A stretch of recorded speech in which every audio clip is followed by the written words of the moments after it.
All right, it looks like this is probably all it's going to be for today, so we'll go ahead and get started.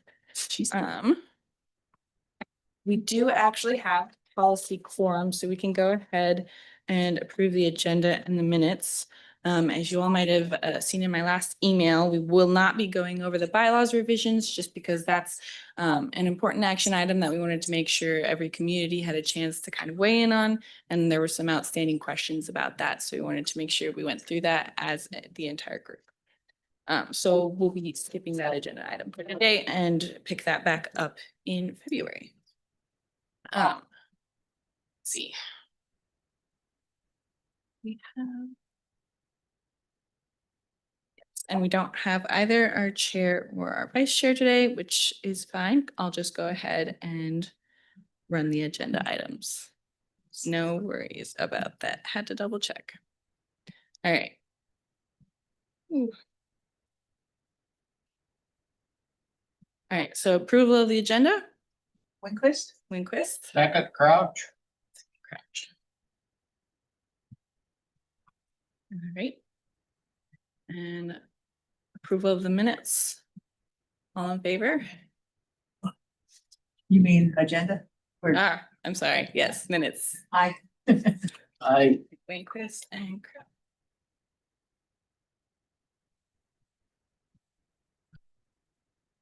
And just as an observer, you are also a member of the policy, so feel free to weigh in on any of those that you wish.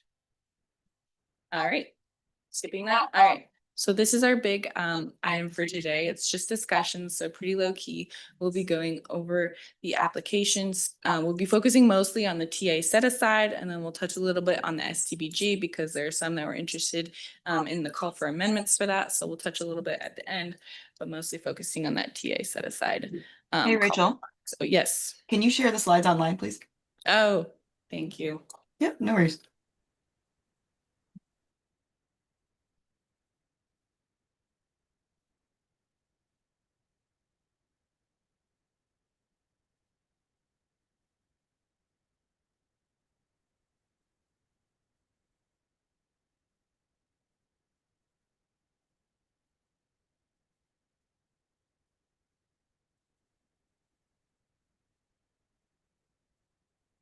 All right, how's that coming through? It's good. Perfect, thank you. All right. Here we go. Okay, so going a quick review over those programs and the timeline. So as you might recall, in October, we had the open call for projects / amendments for TA set aside and the STBG programs. This month, we'll be having the informational meeting that is required via the IODOT guidance. So we'll be going more in depth with those programs and the applications and what are the requirements and scoring criteria. Applications are due January 30th, 2026 at 4 p.m. So if you're interested in putting in one of those applications, this applies for both of those programs. Those will be due at 4 o'clock that Friday. In February, we'll then be kind of going over, we'll have that open public comment once we've gotten those projects and we'll have a public comment, We'll have a public comment period for those, and then we'll also have a review of the proposed projects at the RPA meeting that month. And then in March, after staff has gone through the matrix and scoring criteria and done all the weighting and the scoring on those projects, we'll come back and we'll present those projects as they are ranked and as they are scored. And that's the meeting that we will be doing the project selection at. And then from there, they will be added into the TIP when we do that at the June meeting. So that's kind of the timeline of how these projects then work their way into the Transportation Improvement Plan program. All right. So any questions so far about the timeline before we get going? Perfect. All right. So just a review from last time, the TA set aside program. So this is specifically the regional program. There is a state program, but that's a little bit different, has different application windows and whatnot. So we'll be focusing just on the regional one for today. This goes over specifically, it has a focus on those pedestrian, bicyclists, type facilities, non-motorized forms of transportation, safe routes to school, a lot of these alternative modes of transportation, hence TA set aside. Currently, we have estimated of about 840,000 available for the current FY programming time of frame, which is from 2027 to 2030. Again, this is an 80-20 split, so 80% of that is the award and 20% of that would be required local match. These are the current projects that we have programmed. They are all programmed within FY26 currently. There's that Pottawattamie one. That one's been actually within our tip for a lot of years actually so far. So hopefully we can get that project kind of moving. We've been working with the Conservation Board to try and get that going. We also have that Shelby County project and then 2 Glenwood projects. Right. These are all the eligible project sponsors. It's pretty flexible. If you're not one of these options and you, for some reason you don't qualify, come talk to us and we'll see if you actually maybe do fit under one of these. Sometimes it's just the way they're worded and it's not super clear always the way that they're in the program. So if you have any questions about whether or not you think your community or your organization is eligible, feel free to come up and chat with me about that. All right, application forms. So there's 3 required application forms for the TA set aside program. These are pretty consistent. They haven't really changed throughout the years. Last year, they went through an update or revision. And so that is reflected. But we went over these same ones last year. So this, for some of you, this will be just a review. But it makes up these programs that are available through Iowa DOT. They're available on their TA set aside webpage, but they're also available on the program Call for Projects webpage via MAPA. So they're available multiple locations. And then as well as that TASA guidance, if you have additional questions that are like you're looking into more in depth of how the program works and what are the details of the program, I would really recommend taking a look at that. It's really well written and I found it very helpful. All right. So this is application parts A through F. G, checklist and certification. I'll go through these in a little more detail. Don't worry. And here we go. All right. So that first one, which is that application part A through F. First part is project sponsor information. This is pretty basic. You go through who is sponsoring the project, all their contact information, where their address. One point on this is you do need to have that UEI set up. And that's something that you would have to do ahead of time. So if you don't already have one of those, make sure you get that that progress or that process started right away because it can take some time. For the RPA, you would just put RPA-18.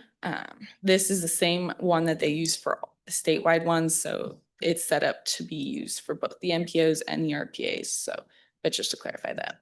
All right. Moving on, project B, project information. Again, you'll pick a title for your project.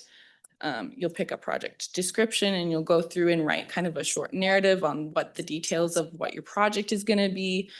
Especially one thing that would be really important to note in that, which we don't always, I feel like, end up getting in our final tip descriptions, is what actually is your project doing. Sometimes these end up just being where they are, and instead of, okay, this is actually what's being accomplished. And that really helps us manage it from an admin side. So I would just point that out really quick that we would like that included in that project description. All right, there's also, if you're familiar with the Safe Routes to School project or program, you'll just check whether or not that qualifies. If it doesn't, you'll check no. If it does, you will check yes. That is there is a portion under the scoring criteria where that does give you, it's kind of a yes or a no type scoring. We'll get into that a little bit more later, but that can give your project a boost if you are trying to make sure you can get as many points as possible and get that high score. So that's something to keep in mind. So those are projects that we would consider highly competitive. All right, and then of course, because this is related to the state, you need to know whether or not it's on a state on or adjacent to a state designated byway. That's super important for the kind of coordination that you have to do with Iowa DOT in regards to your project and what are the standards and specifications for things that you're allowed to do. And you'll just need to work a lot more closely with Iowa DOT folks if that's something that's going to be if that's a box you'll check yes on. That's an important factor to take into consideration. And then another one, will the project be open to the public? This has a lot to do with, is it part of it's regionally significant, but also is this serving the public? Is this beneficial to the public? Ultimately, we're a public institution, we're government. We want to make sure that this is serving our community as well. And then again, do you intend to charge a fee to users? That will also need to be identified as kind of part of that public access portion. Part C is project costs, funding, and matching funds. So this is basically, you're just going to put in your budget. If you do the form right, it should kind of help auto calculate some of this. I did not test that beforehand, but I know with most Iowa DOT forms, they typically, once you fill in the numbers, it'll kind of help you auto calculate. But don't quote me on that because I realized I did not test that before today. So you want to go in and you want to put in whether it's going to have right-of-way acquisition costs, that preliminary design, engineering, construction engineering, and any other costs that might fall under that. If you're confused as to what might fall under each of those categories, again, I would just recommend reaching out and we'll chat that over. And if we need to, we can get some of the Iowa DOT folks on the line so that we can kind of adjust how some of those might look and what that might look for the end of your project. Any questions so far? Okay. All right. And again, this is kind of the rest of that, what that looks like. If you have any other funding grants that you are using to support the project, you also need to note that. Some of those, depending on their requirements for different other funds, sometimes you can use those to be the matching funds, to be that local match, but it very much depends on the program and what those program requirements are and how those interact with like the TA program requirements. So that, again, if you're not sure about that, whether or not that's an allowable use and whether or not that can be used as matching funds, just reach out and we can chat over that. This is also some more information about that. That's in that form, so make sure to check that out. All right, part D, project development milestones. So this is basically your timeline. You're going to go through and be like, hey, those really big engineering milestones, you want to make sure you have a date of, and again, it doesn't have to be exact and it doesn't necessarily, this isn't necessarily something that's set in stone. There is leeway to adjust this as the project moves forward, but we do need a general idea for, hey, like, is this something that can actually be completed within a reasonable time frame so that it's not within our transportation plan for the next 15 years? Because sometimes that happens with projects. And, you know, at that point, it's better to just apply later if you don't think it's reasonable to complete them within a certain amount of time. All right, part E. Again, this is Safe Routes to School project information. Again, you don't have to do this portion if you're not a Safe Routes to School project. So if that doesn't apply to you, feel free to skip this. This is just mostly school survey information, kind of trying to figure out, hey, what is the impact of this SRTS project going to be on the local school community? All right. And then this, so this is sort of a summary of all those parts that we went through A through F. You'll notice F is those narrative questions. That's a huge chunk of the total points that you get for scoring. You'll notice it's 50, and I think the total, I edited it up and now I can't remember what it was. But it's a huge chunk of those total points. So it's really important that you take a close look at those narrative questions. So we'll do that here. All right, so this is just all of them. You'll notice those numbers on the right are how we're weighting those 12 different narrative questions. They're all equal with the exception of need for proposed project and project readiness. Those are slightly bumped up just to indicate, hey, it's really important that one, this is a project that has a high need, but also that it's ready to go and that it's kind of not going to be waiting around and sitting around within our transportation program for a long time. All right, and then we'll go through each of these in a little bit more detail.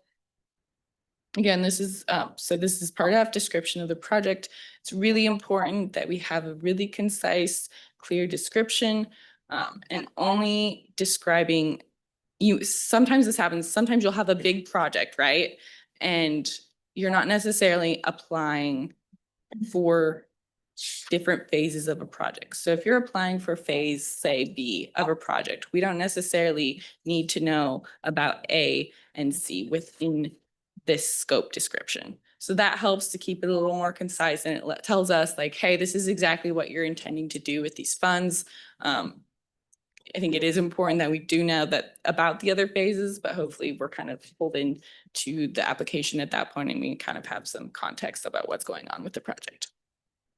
Construction, again, existing site conditions, trail lengths, size of the project location, and any activities planned. If it's non-constructions, that's a lot easier. There's a lot less technical information that you'll need. It's mostly just a summary of those planned activities and then descriptions.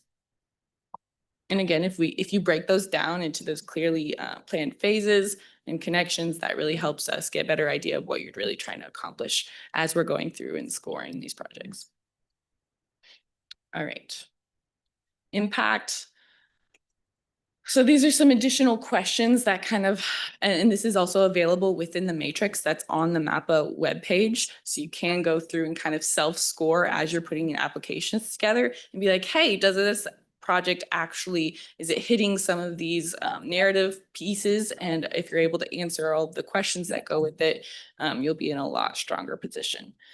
Some of these for the impact is what is the project's value to the region, how it function to the transportation system and region as a whole. If this is all you get, that's a super important one. Sometimes we get projects where you have a grand plan for what you're going to accomplish and you get the funds for the first part of it. And then after that, you're not able to get additional funds, whether it's because they fell through for some other grant or something happens. We want to make sure that the project still has value, even if you're not able necessarily to complete additional phases. So that's an important piece to keep in mind. Again, how does the proposed project meet the intent of the program? That's also available on the webpage on what kind of the intent is. We want to, that really falls under the transportation alternatives. Always come back to that. What is the goal of the program? Upon completion, will the proposed project contribute to the quality of life, utility of the transportation system, or tourism appeal? Those are some important questions about the broader impact, more long-term. And then what degree of planning has been implemented to complete the project? This is another really important question. This tells us, in a lot of ways, this is a little bit of a litmus test to tell us how soon we'll be able to get this project into the program and how close it is to actually kind of taking off. If you haven't done any planning and this is kind of just an idea in your head, then usually that means it's going to take a lot longer to get the project kind of going. Whereas if you've done a lot of that pre-planning, then it's more likely to get going a lot faster and it'll be easier to prioritize those kinds of projects within the program. And especially within those FY years, we'll be able to more likely be able to move them up depending on the funding being asked for. All right, alignment with local, regional, or statewide planning documents. There's a lot that goes into this. Some of these would be the MAPA documents. So you would want to take a look at the LRTP, which we just approved. You would want to take a look at some of those statewide documents. So there's like, for example, the state, oh gosh, I'm forgetting the name, SHSP, State Highway Safety Plan. There we go. That would be a really important one. They have some others that they've included on here, such as like that bicycle and pedestrian long-range plan. That is going to be a huge one specifically for this program, just with that transportation alternative lens, to make sure that, hey, does this actually fit into the needs for the and that have already been identified, not just by necessarily your jurisdiction or your community or your organization, but just the regional ones, the state ones, looking at that high level needs for the region.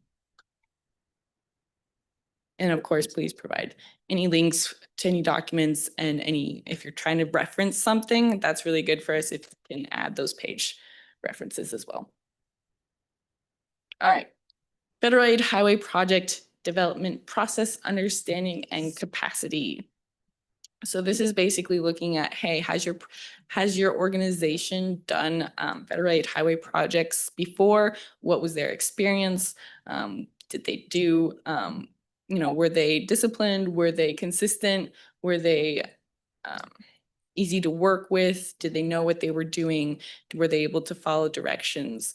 Those kinds of things, that's really important. And also just capacity. If you, as a project sponsor, don't have the capacity or bandwidth to do your part of administering the project, then that's going to be really difficult to make sure it actually happens.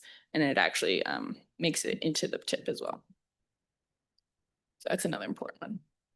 Contribution towards safety for all transportation modes. We've really been emphasizing safety within the last year or two. You might recall that we have recently completed the MPO big safety plan. We're also in the process of completing the RPA-13 and 18 7 community safety action plans, and the counties within the RPA already have theirs completed as well. So we've got some really good coverage, a lot of interest about this in the region. Please refer to your county plans, or if you have your city plans that are not completed yet, we can definitely work with you. Our consultants are kind of developing that list of projects that they're identifying currently. And it's not necessarily going to be published completely probably until January. I know that's a little late, but if you guys need help for projects, I'm looking specifically Glenwood, Harlan, Missouri Valley. If those communities need some ideas, reach out to us and we can work with our consultants to kind of prioritize and see if we can pull out some project recommendations, because we have some of those already sort of started. We're just not initially planning to really publish all of those until later in the project as we're able to really finalize those details. But like I said, if you guys need additional ideas for that, reach out and we'll work with you guys to identify some of those. That also makes you, theoretically, that also makes you eligible for some other funding pots, which if you have different phases for a project, that makes it a little bit easier to get funding as well. Excuse me. The enhancement of statewide tourism benefits. We've looked at this, I know, a lot with Mills and Pottawattamie as far as trails development and whatnot, and how that could really be a big tourism draw within the RPA, especially talking about pulling in folks and riders from the metro region. So that's something that's of huge interest. I know there's a lot of connections that are planned to the metro area to try to enhance this tourism effect. So that can be a really big draw as well. So that's one idea right there. Need for the proposed project. Like I said, this is one of those ones that is weighted a little bit higher than the others. This is pretty basic. Hey, why do we need the project and why do we need it in this area, this location? Who's it going to serve? How is it going to accomplish that, the goals that it's set out to accomplish and fulfill that need that exists within the community? There's some other questions here that goes over high need areas. Specifically, those will be including low income, transit dependent, rural. I know for a lot of you, that's basically your entire communities. So there's a lot of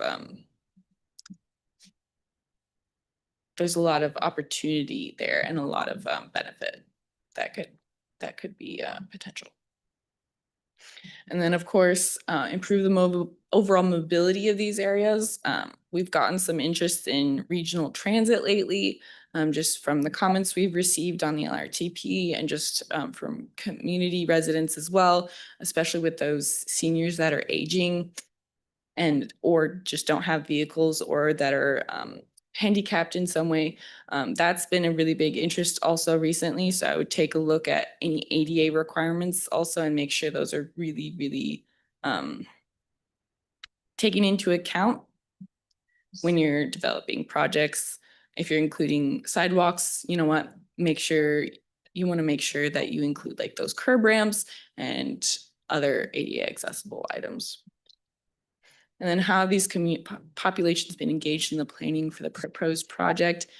This one's can be difficult because a lot of times these projects aren't necessarily published or made public prior to the development of the project. In the case that they are, make sure you include that because that's really important to us, that the public is involved, that you're involving your community and that they have had an opportunity to have a say in what is going on within their community as far as the transportation network. As part of this kind of ongoing within our own process, we will be having that public comment period after we receive the applications for these projects, and we'll include those within that public comment. So as they are, so that people can take a look at those and reach back out to us with any comments they have. We don't often get a bunch of comments, but that is part of our public engagement process. That's really important as a region. All right, improve accessibility, kind of touched on that already, so I'll go on past that. Long-term maintenance plan. This one is really important. Typically, we're looking at, I believe it's 20 years of maintenance. It might be 10. I'll follow up on that. But it's a long-term maintenance plan. Basically, we need to know that you have a maintenance plan set in place, whether this is through your organization, whether you've established an agreement of some sort with another organization. That's fairly common. If you're not, for example, a jurisdiction, maybe you're some sort of trail nonprofit and you're trying to put together a trail connection, you may not necessarily have jurisdiction to put a maintenance plan together and to be able to carry that out in the future, but you can work with, for instance, the county or the city that trail connection runs through to set up that maintenance plan.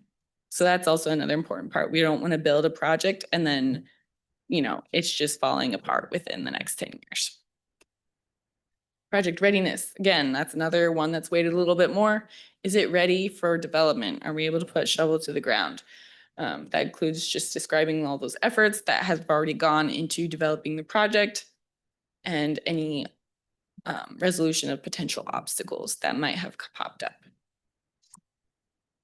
Specifically noting that upon award of funding. So upon award of funding, are you able to just get going, or is there a lot of extra steps that we're going to have to buffer in when we're scheduling these within the FY program? And then public input processes. Again, we kind of went over this a little bit. Make sure you're describing that public engagement process that you have followed and any partnerships among local orgs or stakeholders. There's a lot of trail organizations. There's the trail boards for the counties. We've been working with the Wabash Trace folks, Becca Castle, in Mills on some of the connections that we're putting together there. And there's a few other nonprofit trails organizations as well that might be of good to at least reach out to and say, hey, would you at least be supportive of this project, and what might that look like? All right, so that's A through F. So that's that first document that we would require as part of those forms. Part G is the checklist and certification. This is basically just, hey, you confirming that you've included all these things, the application form, the map, sketch plan. Again, some of these are only for specific project types. For instance, the sketch plan, so that's only for construction projects. Photographs, there's a limit there. Also keep in mind how big your application is, because even if you zip it, sometimes it's too big to send in. And this is an email submission. So this will be coming to through email. You'll just attach all of these and send them on over. But we'll go over that here in a little bit. An itemized breakdown of the total project costs, that official endorsement from the project sponsor. That's basically just a letter from your organization saying, hey, this is our intent. You also have the letter of support from the local byway organization board, if applicable. Again, that's if it's one of those byway projects, and then a letter of consent to submit. That'll be from the Iowa DOT district engineer. Again, that's if applicable. Funding source documentation, that would be if you have multiple grants that you're using to fund a project, we'll need documentation of that. And then this certification, you'll need that.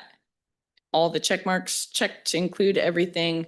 And then that'll need to be signed by the project sponsor as applicable. And then that final one, we'll go over that here, is that completed minority impact statement. That one, this is the only file, just FYI, this is the only file, the minority impact statement, that you won't necessarily be downloading. You'll fill it out within the form online, because the way Iowa DOT has it set up, that's just how it works. And then you'll download it as the PDF once it's actually filled out. The other forms you can download, fill out, and then send. So just make sure we get that order correctly. Rachel, quick question here. Yes. Back to the last slide. For sure. Yeah, the sketch plan, and I may be speaking to my ignorance here, but something's been looming in the back of my mind here. It says including cross sections, construction projects only.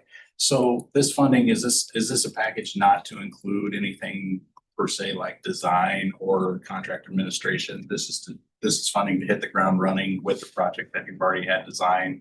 No, so design is an allowable project. Far back. I may have missed it. Yeah. Right, if they're eligible projects. Yeah, there we go. Okay. Yeah. Yeah, construction, planning and design, and that's kind of scattered throughout, and it's also in the guidance. So yes, you can definitely, I was like, I know it's in here somewhere. But yeah, so that's an allowable use. If you are not at the construction phase, and yeah, I know I really harped on that, like be shovel ready. But like, obviously, if you are applying for planning, then you're not going to be shovel ready. That's understood. But if you are doing a construction one, we want to make sure we're as shovel ready as possible. That's kind of the idea there. Thank you.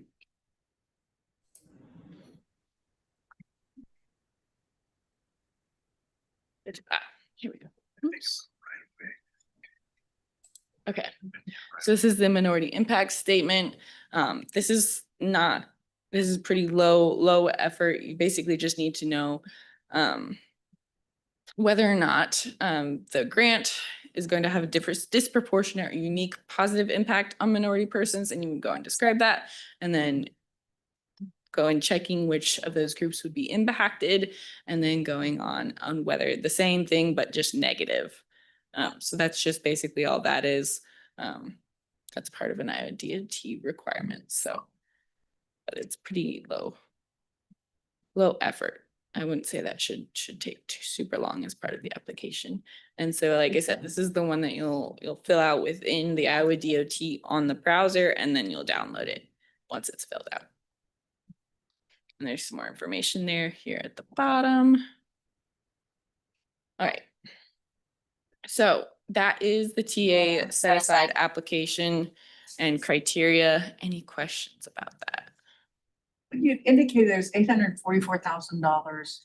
Does that include those already in that you listed for Mills County? And Yes, but I would say one thing to keep in mind with that 840,000 is that is for the next 4 years. So that's from FY 27 through 30. So all of that 840 isn't available from year one. Okay. It's available throughout the entirety of that, yeah, of the tip, right? And so if you're trying to do a bigger project, odds are we would have to, and you get awarded, odds are it would have to be programmed further out to kind of let those funds build up to that point. Okay. Yeah. It is an option technically to put a to program a project in a year past 2030. We generally try not to do that just because it can be difficult to keep track of, and things change a lot between now and 5 years from now, right? But technically Iowa DOT does allow that. So if that's of interest, or if you have a really big project that you're trying to do and you're trying to apply for a bunch of funds, that's potentially an option. But also at that point, I would just discuss it with me, Carlos, and we'll try and work with you, because sometimes it's better just to like, hey, let us know, oops, sorry, and then apply later. Thanks. All right, so we'll go into STBG a little bit. We won't spend too much time on this, since these are not new applications. They're it's a call for amendments. So this is if you already have a program within, or I'm sorry, a project within the STBG program, and you want to amend it. This basically is for you. If you do not have a project within the STBG program, then this is irrelevant. It's informational for this year, and we'll see about next year whether or not it gets opened up at that point.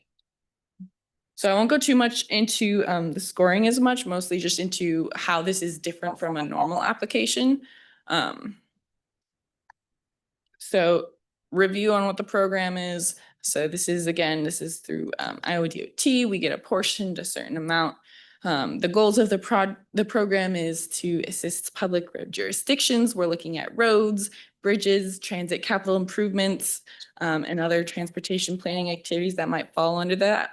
One thing to note under this is technically all TASA applicants are eligible for STBG, but the reverse is not true. However, that being said, typically it's more competitive and you're more likely to get funded if TASA applicants apply under TASA and not STBG.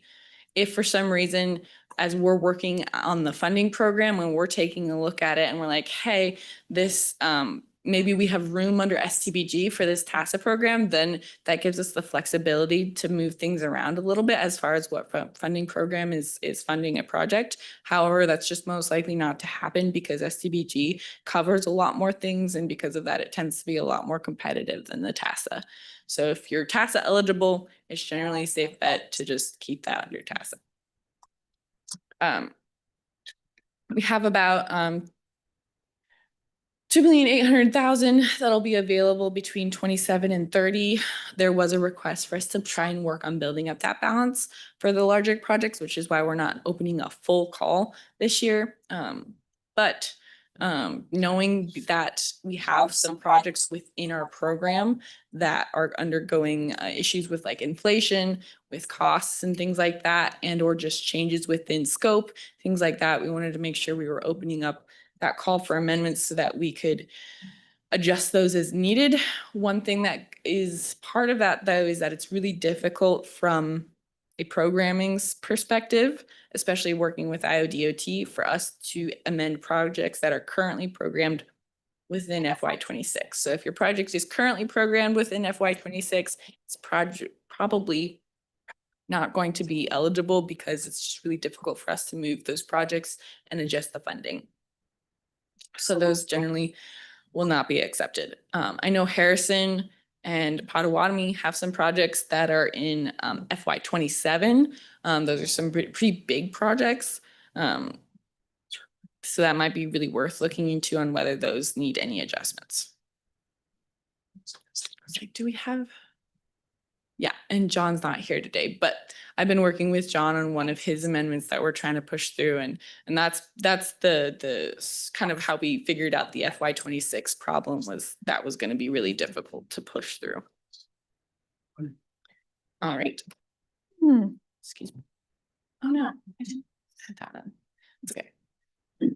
Eligible projects might include roadway construction, reconstruction, bridge replacement or repavement, safety improvements, intersection upgrades, transit capital improvements, bicycle and pedestrian facilities. Again, that kind of touches onto the TASA overlap there, and then planning your engineering work. Part of this, And generally, those eligible sponsors are more or less going to be the same as TASA, but slightly more focused. So especially if you're city, county, those are all eligible sponsors. But again, if you're not sure, just reach out to me and we'll confirm. Had a note on it. Yes. So one of the ways that this program is primarily used is for roadway repavement. And we've had a lot of bridge like deck overlays done under STBG. So those are very common. Safety improvements, again, we're trying to encourage that a little bit more.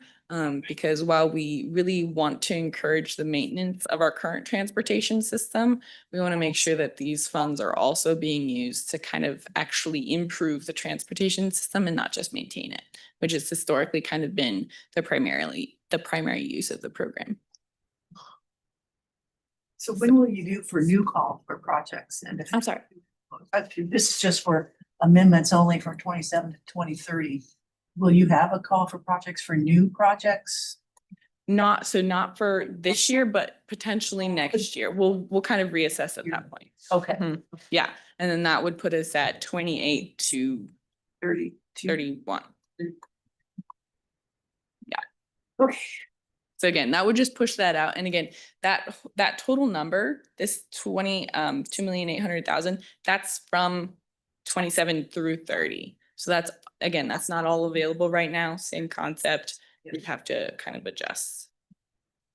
But so that's why that smaller amount, it's just big enough that it kind of gives us room enough to do amendments, but not big enough that we feel like we can really fund these large projects. Because typically STBG, they're larger awards because the projects are just so much more expensive.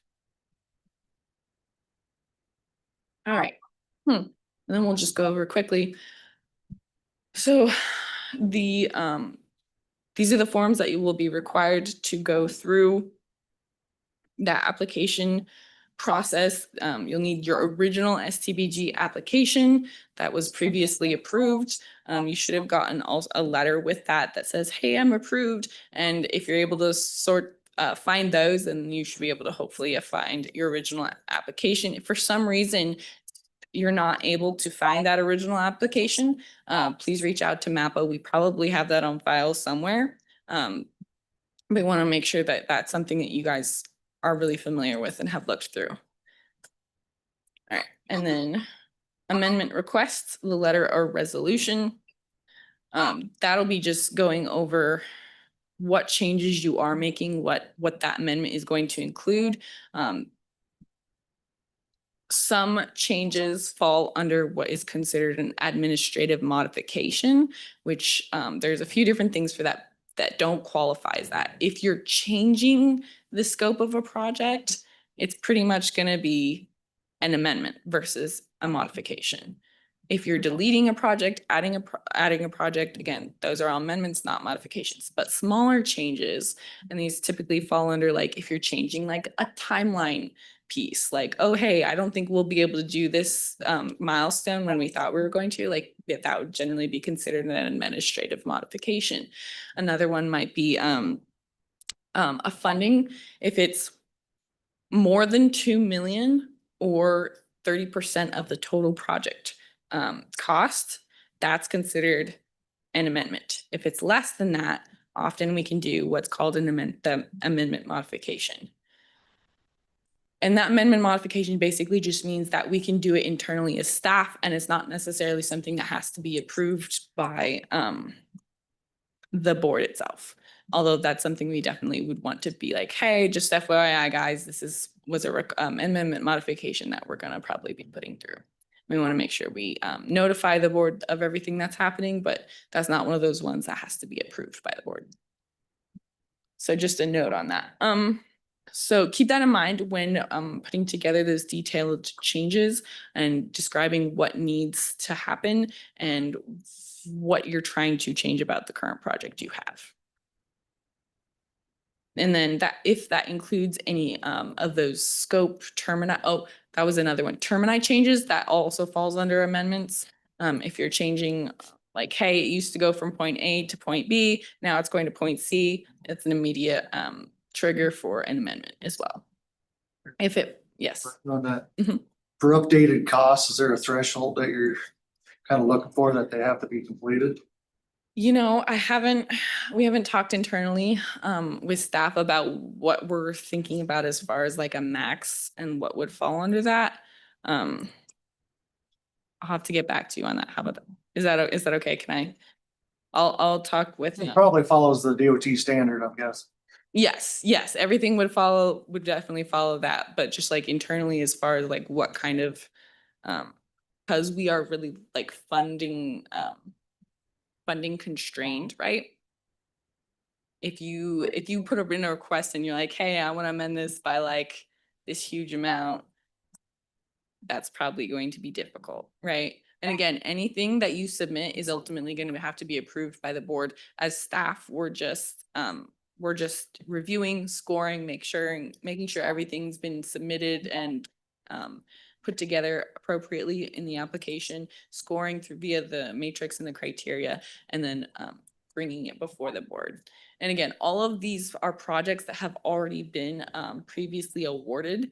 So it's kind of more just saying, hey, which of these are more competitive within that? What and if are the changes you're doing, does that make it more competitive, right? So we're basically taking the project that has already been awarded, so it's already competitive, right? And taking and rerunning it through that criteria and saying, hey, you know, maybe you added a safety improvement, right? That would bump up that score a bit, right?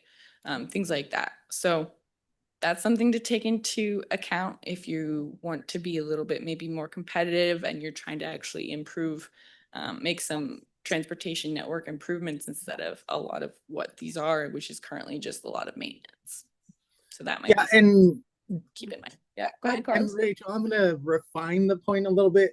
Yes. Obviously, if you are requesting more than what we have available in the 4 years, well, we'll have to reallocate it and figure stuff out, right? Like if you are requesting an additional $2 million on a $2 million project, 100% increase, we'll have to figure out how we can program all the existing projects with this request.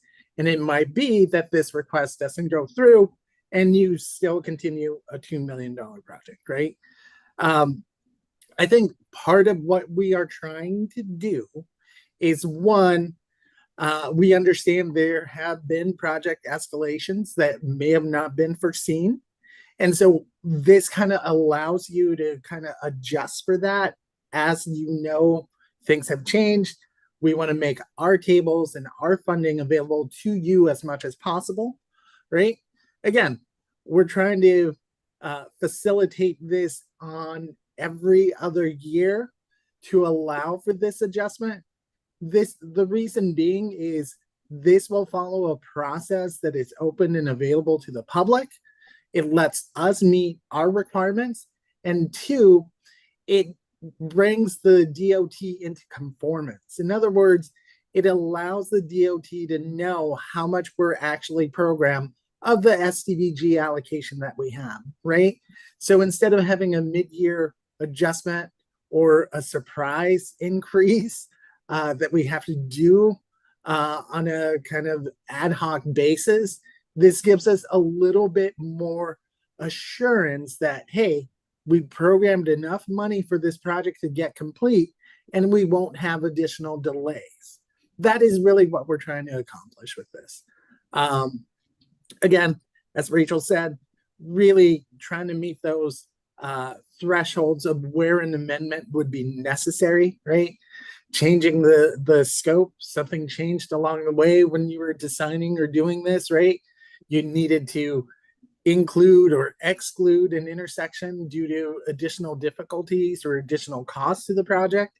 Hey, maybe this is an opportunity to say, hey, we're going to put a roundabout there. It's going to increase safety, but we didn't do it in the first round because we didn't have enough money. This is better safety improvement or whatever, right? Things like that. Again, trying to build that assurance that we have the right project, we have the right limits, no surprises is basically what we're trying to do. Perfect. Thanks, Carlos. So yeah, we're getting close to time here, so we'll run through the rest of this. But again, if you have any of those additional supporting documentation that you want to include, or if you have any other questions, reach out to us as soon as possible. The sooner we have those questions, the sooner we can coordinate with IODOT and make sure that we've kind of got all of these in a good spot and to be as competitive as they can be before those applications are due January 30th. As a side note to this, I am going to be out of the office for most of the month of January. I'll kind of get back into the office kind of right before those applications are due. So just an FYI, if you do send out any of those last minute questions, those will probably end up in Carlos's desk, and he'll be able to help you with those. So just FYI about that. But anytime before that, I'll get back to you. Again, so both the amendments, applications, and the project applications for TASA are due to RPA@mapacog.org. So you'll just email those in, whether that looks like you want to put that all in a folder, zip it and attach it. Just make sure it's in a way that we can access. Our organization does use Google Workspace, and sometimes some of those it's can be difficult to make sure that things work between workspaces, because I know a lot of you use Microsoft. So yeah, PDF is always a good option when in doubt. And then again, if you have any more of those questions, we've got all of this information available on the webpage, and reach out to me if you aren't sure about anything else. All right, we'll open up for public comment really quick. Any comments by the public? Hearing none, we'll move on. I don't think, so we've got a quick map update here. I don't think Travis was able to make it on today. Is Scott on there, Latifa? No. Okay. This is, okay, so we were reached out to from Travis about the formal documentation that the DOT is putting together for that cooperative process for the non-metropolitan local officials, i.e. RPA would be included within that, as well as other non-metro officials. This, I believe, is open for comment until, I want to say January, unless that, or December, I believe. So this is included on here. It's also included on the agenda. If you have any thoughts on this document, please go in, take a look at that, and send those comments back over to Travis, and they'll be sure to address those. But I would definitely take a look at that, just as part of how we coordinate with the state. We want to make sure that we're clarifying those processes. Historically, that's been a little bit murky. We've kind of just been doing things ad hoc, and as that kind of breaks down sometimes. So we want to make sure we're following good processes for coordinating with the state. Any other safety updates before I jump into SS4A? All right. So we haven't had a lot happen on this. You might, since we last met, other than we did have our second STAG meeting. So we went over some of that high priority network, some of those kind of looking at initial recommendations and project options, locations, where we want to focus on within communities. We were made aware that some of the meetings are at a bad time for the counties. And while the counties aren't necessarily the communities directly involved within these projects, which would be Missouri Valley, Harlan, and Glenwood, as well as the RPA-13 cities, we do want to make sure that they are able to be involved, because a lot of the support and the resources for these projects come from the county as well. So we want to make sure that they're able to make it to those meetings, and so that we're coordinating with the counties as much as possible. So we're looking at rescheduling those last two STAGs so that they don't interfere with the county Board of Supervisors meetings quite so much. That hasn't been solidified. We've currently, we're working on a doodle poll to hear back from those officials. And so hopefully we'll be able to get back to you guys with final dates. Yeah, and Rachel, this is Lindsay, just as a quick update on that as well. We're looking at pushing that third meeting. Right now, it's currently scheduled for January, and we're looking to kind of push that out to February just to give our consulting team a bit more time to put together a comprehensive list of countermeasures and projects. And we're also going to be reaching out to city staff and mayors for Missouri Valley, Harlan, and Glenwood in the coming weeks to try and schedule some one-on-one coordination talks, just to try and get a bit more input on some of the high priority network stuff, and then what steps we might need to take towards getting towards final plan adoption at the end of this project. And Lindsay and Rachel, sorry to chime in, this is Carlos. Could you tell us why it's important for local officials to understand this process? What is MAPA? What is this project asking of locals that are included? So, yeah, so the big thing here is that ultimately this plan is meant to be owned by the cities. So MAPA as an agency, when we started this back in 2024, 23, it was in response to feedback we got from cities in our jurisdictions about a need for identifying and finding funding for various safety projects. So that's kind of where this whole thing started from. Ultimately, in order to be eligible for safety funding, you need to have a safety plan that has been formally adopted by the city and then identifies those projects for implementation and funding. So without that formal adoption piece, then it doesn't really hold any weight in terms of sending in those applications for state and federal funding. Federal funding we recognize might not be the best the best course of action in terms of finding funds for a lot of these projects. But at the state level, there is technical assistance funding, there is HSIP funding, there's TEEP, there's a lot of options available. But again, it needs to be from a plan, and that kind of just helps bolster those applications for funding. I don't know, Carlos, is there anything I missed on that? I think those are probably the biggest pieces. Yeah, and as part of the inclusion of all this, we really want a resolution from each city adopting this plan. And Lindsay said it very eloquently. I'm not going to belabor the point, but we want each community to really understand what we're trying to do and how this is an asset and a piece to help you attain additional funds. Right, and really... Yeah, I was just going to follow that up with, and as we're kind of getting towards completion of this plan, because we are hoping to get it done, a draft version done around April, and then a final one available in June. And as we're kind of getting into the home stretch here, we want to make sure that this plan is something that you guys can use, right? That we're not just sitting here dictating what the best courses of action are. And that's kind of why we're wanting to have these one-on-one meetings in December and getting people as involved as possible in the next two STAG meetings, because that's kind of where we're going to be identifying a lot of those priorities. And we want to make sure that the things that you need are included in the plan. Otherwise, it's not going to be useful to anybody, right? So, and we don't know those things without hearing from you. So, Perfect. Thanks, Lindsay. So yeah, we've also got some resources available on the project website. Yeah, we'll be wrapping up here.